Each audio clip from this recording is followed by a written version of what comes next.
Okay, इनका question क्या है? क्वेश्चन है what conclusion did Rutherford draw about the position and characteristics of the atom's positively charged part based on the few alpha particles that bounced back and were reflected? अच्छा, तो क्या conclusion निकाला Rutherford ने experiment के बारे में regarding atom के positively charge part के बारे में, पर्टिकुलरली व्हेन बहुत सारे पार्टिकल्स क्या हो गए थे, अल्फा पार्टिकल्स डिफ्लेक्ट हो गए थे by large angles and gold foil experiment, कुछ हो गए थे। ओके, तो देखो भाई, एक सिंपल एग्जांपल मैं आपको बताता हूँ। जैसे कि मान लो किसी रूम से किसी रूम में आपने बॉल फेंके, बहुत सारे बॉल फेंके ऐसे, और वो रूम को पार करके निकल गए। सपोज जो भी बॉल फेंके थे वो रूम को पार करके निकल गए, तो इसका मतलब क्या है कि वो रूम कैसी है, एम्प्टी है ना। तो सेम चीज रुदरफोर्ड के एक्सपेरिमेंट में भी पता चली थी कि उन्होंने बहुत सारे अल्फा पार्टिकल फेंके थे। बॉल मतलब क्या हो गया, अल्फा पार्टिकल, और ये बहुत सारे अल्फा पार्टिकल क्या हो गए, पास हो गए थे। Now as most of them passed, बहुत सारे पास हो गए, तो उन्होंने कंक्लूड किया कि भाई एटम कैसा है, एम्प्टी है। जैसे कि आपने रूम के बारे में बताया कि बहुत सारे बॉल अगर पास हो जाते हैं तो वो रूम एम्प्टी है, वैसे ही रुदरफोर्ड ने भी बोला कि चलो ठीक है, अल्फा पार्टिकल बहुत सारे पास हो रहे हैं गोल्ड फॉइल में से, तो गोल्ड फॉइल पक्का कैसी होगी, एटम्स कैसे होंगे गोल्ड के, पक्का एम्प्टी होंगे, तो मोस्ट स्पेस इज एम्प्टी। ऊपर से अगर ऐसा अगर हुआ कि कुछ बॉल, फ्यू बॉल्स अगर सपोज अंदर गिर कर कहीं पर बाहर आ गए, पीछे आ गए वापस, तो इससे हमको क्या पता चलता है कि कुछ कुछ तो होगा सेंटर में, है ना, ऐसा कुछ, ऐसा मास जिसको सपोज ब्लॉक होके वापस बॉल आ रहा है ना। तो small hard object is present at the centre. अगर कुछ बॉल, पूरे तो बॉल हो ही नहीं रहे ना, बहुत सारे बॉल तो पास हो रहे हैं, लेकिन कुछ बॉल क्या हो रहे हैं, किसी हार्ड ऑब्जेक्ट को हिट हो रहे हैं ऐसा लग रहा था, क्योंकि वो उसका दिशा चेंज कर रहे थे। कौन अपना डायरेक्शन चेंज कर रहा था, बॉल अपना डायरेक्शन चेंज कर रहा है, तो इसका मतलब उन्होंने कुछ तो ऐसा है जिसके साथ वो हिट हुए थे।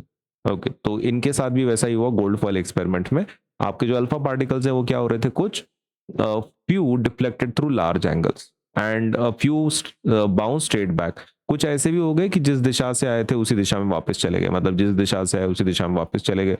तो इसका मतलब सेंटर पे ऐसा कुछ तो बहुत ही एक हार्ड चीज है, राइट। तो and that must be the nucleus, है ना। तो उनके मतलब डिस्कवरी में कुछ चीजें पता चली कि पहली चीज कि पॉजिटिवली चार्ज एक न्यूक्लियस होता है, एक ही जगह पे सब पॉजिटिव चार्जेस होते हैं, क्योंकि आपके अल्फा पार्टिकल्स पॉजिटिव थे। अगर वो रिपेल हो रहे हैं तो इसका मतलब आपका न्यूक्लियस कैसा है, बहुत ही स्ट्रांग है और पॉजिटिव है। तो positively charge concentration, extremely small nucleus, nucleus कैसा है, बहुत छोटा है। ये कैसे पता चला उनको कि एक न्यूक्लियस बहुत ही छोटा है, क्योंकि अगर वो बड़ा होता तो अल्फा पार्टिकल्स पार नहीं कर पाते ना इतने सारे, most of them pass through, right, बहुत सारे पास हो गए, पास नहीं हो पाते ना, तो न्यूक्लियस छोटा होगा इसलिए तो पास कर रहे हैं, न्यूक्लियस कहीं तो छोटा है इसलिए तो बॉल पूरे पास हो रहे हैं। तो छोटा न्यूक्लियस है, कंटेन्स मोस्ट मास, यही न्यूक्लियस के पास पूरा क्या है, मास है। क्योंकि मास अगर दूसरे जगह पे होता तो अल्फा पार्टिकल्स आपके रुक जाते ना, तो ऐसा हुआ नहीं। Most of the atom is empty, वो तो आपको पता है मैंने how he concluded atom empty है, क्योंकि एटम एम्प्टी ना होता तो आपके अल्फा पार्टिकल्स बहुत सारे पास ही नहीं होते, राइट। तो यही चीज अपने को क्या करना है, अभी स्टेटमेंट के फॉर्म में लिखना है।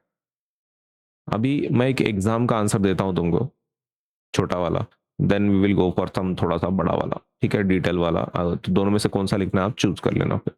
रुदरफोर्ड कंक्लूडेड, क्या कंक्लूड किया भाई, that the positively charged part of the atom is concentrated is concentrated in a very small dense region at the center called the nucleus.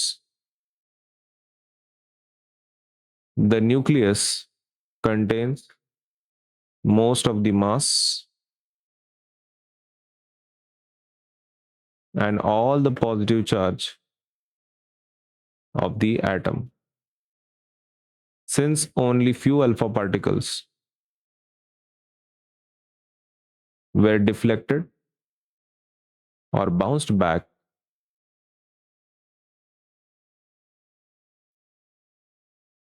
he also concluded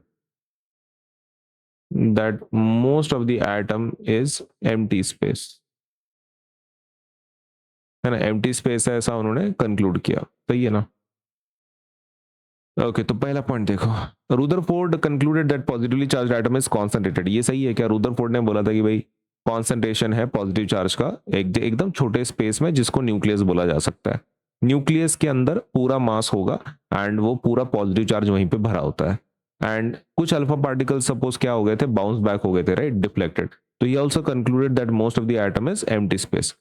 okay, तो नहीं नहीं नहीं, एक minute, ये point बराबर नहीं है. इसके लिए एक काम करते हैं, इसको थोड़ा चेंज करते हैं. Most of the atom is empty space, वो इसलिए पता चला था कि most of the alpha particle क्या हो गए थे, पास हो गए थे. As most alpha particles passed through the atom, तो he concluded that most of the atom is empty space. Correct. Okay, तो बराबर है क्या, अपन ने सब आंसर कर दिया.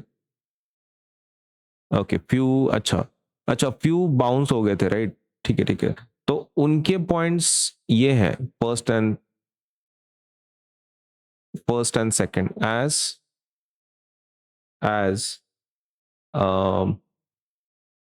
few alpha particles were deflected or bounced back, Rutherford concluded. हाँ, तो उन्होंने बोला कि भाई छोटा न्यूक्लियस है वगैरह वगैरह. ठीक है.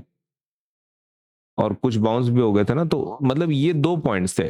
कुछ अल्फा पार्टिकल बाउंस हो गए थे और डिफ्लेक्ट हो गए थे, राइट. तो उससे उनको पता चला था कि भाई न्यूक्लियस नाम का कोई सेंटर है और वो काफी उसके वहीं पर मास कॉन्सेंट्रेटेड है और पॉजिटिव चार्ज का है. और जो मोस्ट अल्फा पार्टिकल पास हो गए उससे उनको ये पता चला कि वो अल्फा आपका जो ये है न्यूक्लियस है वो कैसा है, एम्प्टी है. इतना पॉइंट अगर आप लिखोगे तो एग्जाम के लिए सफिशिएंट है. ठीक है. नो, अगर आपको डिटेल वाला थोड़ा सा आंसर चाहिए, अगर तो वो भी मैं सपोज यहाँ पे एक्सप्लेन कर देता हूँ. आप देख लेना कि इसमें से कौन सा आपको लिखना है. वो ऊपर का एग्जाम होमवर्क वाला सफिशिएंट है, लेकिन अगर आपको डिटेल वाला थोड़ा सा चाहिए तो this is what you can write. The few alpha particles that were deflected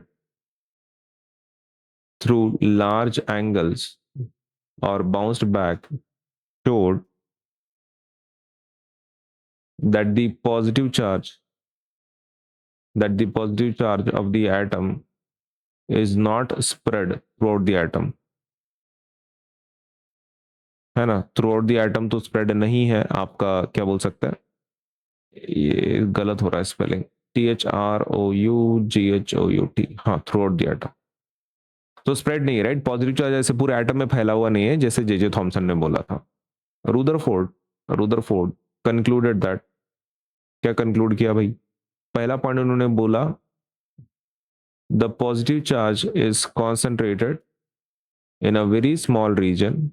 positive charge बहुत ही छोटे से रीजन में कॉन्सेंट्रेटेड है, very small region at the center of the atom called the nucleus. Nucleus में सब कॉन्सेंट्रेटेड है. The nucleus is extremely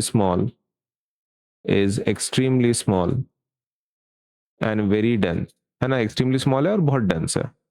most of the mass of the atom is concentrated in the nucleus. Since only a few alpha particles struck the nucleus, most of the atom is empty space. है ना, बहुत ही कम deflect हुए ना, बहुत ही कम deflect हुए या फिर bounce back हो गए. इसका मतलब ये कि पूरा खाली होगा एटम. अगर क्योंकि भरा होता तो बहुत सारा आपको डिफ्लेक्शन मिलता ना, लेकिन मिला नहीं. इसका मतलब ये कि आपका एटम कैसा है, एम्प्टी स्पेस में. Okay, so this is what we are talking. तो एक तो तुम ये लिखा तभी भी चलेगा शॉर्ट, या फिर थोड़ा डिटेल में लिखना है तो आप ये पॉइंट्स मेंशन कर सकते हैं.